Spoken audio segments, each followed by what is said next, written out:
Hi ಎಲ್ರಿಗೂ ನಮಸ್ಕಾರ. Patel cooking ಹೌಸ್ಗೆ ಸ್ವಾಗತ. ಇವತ್ತು ನಾನು ಸ್ಪೆಷಲಾಗಿ ಹೆಸರುಬೇಳೆ ಮಸಾಲ ಅಕ್ಕಿ ರೊಟ್ಟಿ ಮಾಡೋದನ್ನು ಹೇಳ್ಕೊಡ್ತೀನಿ ನೋಡಿ. ಮೊದಲನೇದಾಗಿ ಒಂದು ಬೌಲ್ಗೆ ಅಕ್ಕಿ ಹಿಟ್ಟು ಹಾಕ್ಕೊಳ್ಳಿ. ಈ ಬೌಲಲ್ಲಿ ಅಳತೆಯಲ್ಲಿ ನಾನು ಅಕ್ಕಿ ಹಿಟ್ಟು ತೊಗೊಂಡಿದ್ದೀನಿ, ಒಂದು 200 ಗ್ರಾಮ್ ಇರುತ್ತೆ. ನೆಕ್ಸ್ಟು ಇದಕ್ಕೆ ಒಂದು ಚಿಕ್ಕ ಬೌಲಲ್ಲಿ ಸ್ವಲ್ಪ ವಡೆ ಎಲ್ಲ ಮಾಡ್ತೀವಲ್ಲ ಕಡಲೆಬೇಳೆ ಹಿಟ್ಟು, ಅದನ್ನು ಹಾಕಿದ್ದೀನಿ. ಆಮೇಲೆ 1 ಟೇಬಲ್ ಸ್ಪೂನಷ್ಟು ಜೀರಿಗೆ ಹಾಕಿದ್ದೀನಿ. ನೋಡಿ, ಇಲ್ಲಿ ಕ್ಯಾರೆಟು ಸೌತೆಕಾಯಿನ ತುರ್ಕೊಂಡಿದ್ದೀನಿ. ಕ್ಯಾರೆಟ್ 1 ತೊಗೊಂಡಿದ್ದೀನಿ, ಸೌತೆಕಾಯಿನೂ 1 ತೊಗೊಂಡಿದ್ದೀನಿ. ಒಂದು 2ರಿಂದ 3 ಚಿಕ್ಕದಾಗಿ ಈರುಳ್ಳಿನ ಕಟ್ ಮಾಡಿ ಇಟ್ಕೊಂಡಿದ್ದೀನಿ.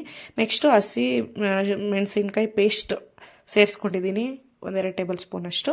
ನೆಕ್ಸ್ಟು 1 ಬೌಲಷ್ಟು ಹೆಸರುಬೇಳೆ ನೆನೆಸ್ಬಿಟ್ಟು 1 ಗಂಟೆ ಹಾಕಿದ್ದೀನಿ, ನೆನೆ ಹಾಕ್ಬಿಟ್ಟು ಇದಕ್ಕೆ ಸೇರಿಸಿದ್ದೀನಿ.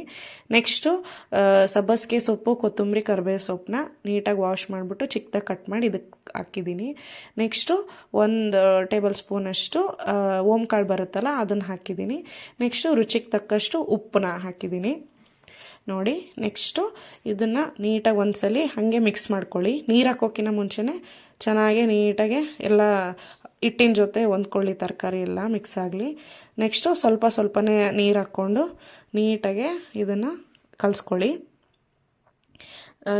ತಾಲಿಪೆಟ್ಟು ತುಂಬ ಚೆನ್ನಾಗಿ ಬರುತ್ತೆ. ತಾಲಿಪೆಟ್ಟು ಅಂತ ಹೇಳ್ತೀವಿ, ಬೆಂಗಳೂರು ಸೈಡು ಅಕ್ಕಿ ರೊಟ್ಟಿ ಅಂತ ಹೇಳ್ತಾರೆ ನೋಡಿ. ಈ ಥರ ಚೆನ್ನಾಗಿ ನಾದ್ಕೋಬೇಕು. ಹೆಲ್ತಿಗಂತೂ ತುಂಬ ಒಳ್ಳೆಯದು.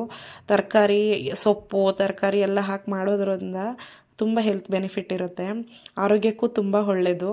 ನೀವು ಟ್ರೈ ಮಾಡಿ ನಿಮ್ಮ ಮನೆಯಲ್ಲಿ, ಮಕ್ಕಳಿಗೆಲ್ಲ ಮಾಡಿಕೊಡಿ ನೋಡಿ. ಈ ಥರ ನೀಟಾಗೆ ಕಲಿಸ್ಕೊಂಡು ನಾನು ಉಂಡೆ ಮಾಡಿ ಇಟ್ಕೊಂಡಿದ್ದೀನಿ. ನೆಕ್ಸ್ಟ್ ಒಂದು ಬಟರ್ ಪೇಪರ್ಗೆ 1 ಟೇಬಲ್ ಸ್ಪೂನಷ್ಟು ಎಣ್ಣೆ ಸವರ್ಬಿಟ್ಟಿದ್ದಕ್ಕೆ ಇದನ್ನು ನೀಟಾಗೆ ರೌಂಡ್ ಶೇಪಲ್ಲಿ ಈ ಥರ ತಟ್ಕೋತಿದ್ದೀನಿ ನೋಡಿ. ನೀಟಾಗೆ ಚೆನ್ನಾಗಿ ಬರುತ್ತೆ.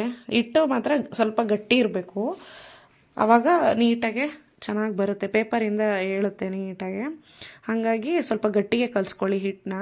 ತುಂಬ ತೆಳ್ಳಗಾಗ್ಬಿಟ್ರೆ ಅಂಟ್ಕೊಂಬಿಡುತ್ತೆ ಪೇಪರಿಗೆ ಹಿಟ್ಟು, ಬೇಗ ಹೇಳಲ್ಲ. ಹಾಗಾಗಿ ನೀಟಾಗೆ ಈ ಥರ ತಟ್ಕೊಳ್ಳಿ ನೀಟಾಗಿ ರೌಂಡ್ ಶೇಪಲ್ಲಿ ನೋಡಿ.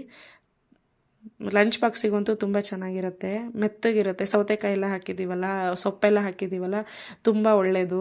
ಕಣ್ಣಿಗೆಲ್ಲ ತುಂಬ ಒಳ್ಳೆಯದು. ಸಬ್ಬಸಿಗೆ ಸೊಪ್ಪು, ಕ್ಯಾರೆಟು, ಸೌತೆಕಾಯಿ ಒಳ್ಳೆಯದು. ಹೆಸರುಬೇಳೆ ಅಂತೂ ತುಂಬ ಒಳ್ಳೆಯದು, ತಂಪಾಗಿರುತ್ತೆ, ಬಾಡಿಗೆಲ್ಲ ತುಂಬ ಒಳ್ಳೆಯದು. ಬೇಸಿಗೆಗಾಲದಲ್ಲೆಲ್ಲ ಮಾಡಿಕೊಂಡ್ರೆ ತುಂಬ ಚೆನ್ನಾಗಿರುತ್ತೆ. ಆರೋಗ್ಯಕ್ಕೂ ತುಂಬ ಒಳ್ಳೆಯದು. ಪ್ರೋಟೀನ್ಸ್ ಎಲ್ಲ ಇರುತ್ತೆ ಹೆಸರುಬೇಳೆಲಿ ನೋಡಿ. ಈ ಥರ ತವಾನ ಕಾಯೋಕೆ ಇಟ್ಬಿಟ್ಟು ಅದಕ್ಕೆ ಇದನ್ನು ಹಂಚಿಗೆ ಹಾಕ್ತಿದ್ದೀನಿ. ಬೇಗ ನೋಡಿ ಎಷ್ಟು ಚೆನ್ನಾಗಿ ಬಿಟ್ಕೊಳ್ಳುತ್ತೆ.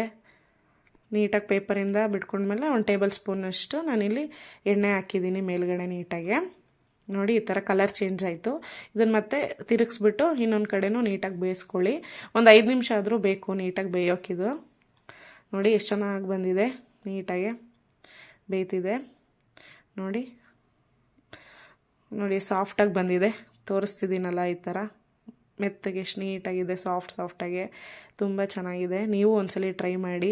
ನಮ್ಮನೇಲಂತೂ ತುಂಬ ಇಷ್ಟ, ನಾನು ಪದೇ ಮಾಡ್ತಿರ್ತೀನಿ. ತುಂಬ ಸುಲಭವಾಗೂ ಮಾಡ್ಬೋದು ನೀವು ನೀಟಾಗೆ ನೋಡಿ. ಇಷ್ಟು ರೊಟ್ಟಿ ಆಗಿದೆ ಅಷ್ಟು ಹಿಟ್ಟಲ್ಲಿ. ನಿಮಗೆ ನನ್ನ ವೀಡಿಯೋಸ್ ಎಲ್ಲ ಇಷ್ಟ ಆಗ್ತಿದ್ರೆ ಲೈಕ್ ಮಾಡಿ, ಶೇರ್ ಮಾಡಿ, ಕಮೆಂಟ್ ಮಾಡಿ, ಸಬ್ಸ್ಕ್ರೈಬ್ ಆಗಿ, ಸಪೋರ್ಟ್ ಮಾಡಿ ಆಯಿತಾ. ಬರಲಾ? ಬಾಯ್.